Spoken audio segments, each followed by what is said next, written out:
YouTube, welcome back to my channel. A few months ago I shared a video where I recited one of my original poems, and a few of you told me that you enjoyed it and would like to see more, and then I just didn't do anything about that for several months.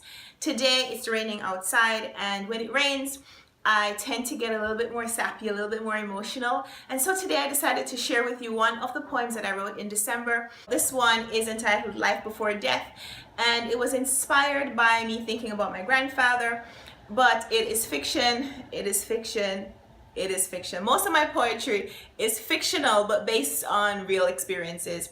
So without further ado, here it goes. Life before death. Before I'm born, there's a death. My father's father doesn't wake up from the bed where he slept.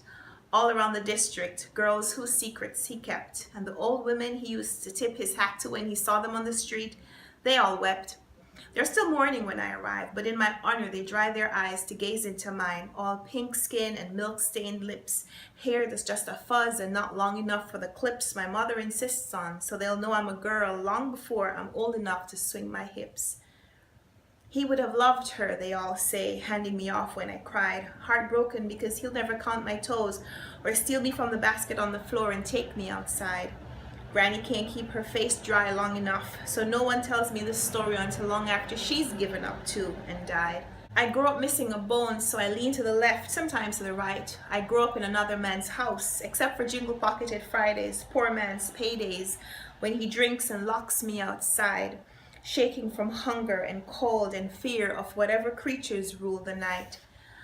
Before I'm born, my grandfather dies, his dark face now covered over with my mother's pale skin, black blood still surging in my mulatto chest. I hear the echoes that still dance on his tombstone. Nothing matters except your best. I study, all A's like he got, but I don't know about the legacy he left. No one tells me anything about life before death. Scholarship, honors, then the same job he died and left. I wonder why the ground feels so hard. Maybe it's because I'm standing in his footsteps, my feet too small to fill his boots, my toes splayed, the toe box empty, pain in my instep. It takes losing my place to find out he owned it first. His dream, covered with the blurs, scramble now towards the sun and earth. It takes losing my voice to hear his song, to dance to the music of his rebirth.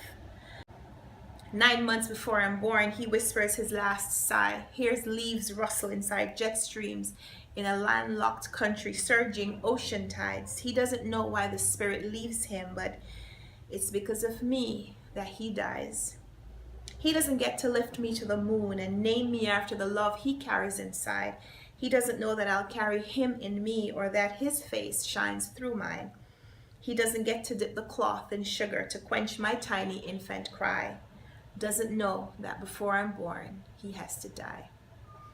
That's a poem that I wrote a few months ago. I actually wrote almost an entire poetry collection in December. I went through a very emotional period where everything that I wrote or thought just felt like poetry, and I put some of it down on paper or on my computer. I hope to share more of it with you later, so leave me a comment down below. Let me know if you like poetry, if you like to hear me recite poetry.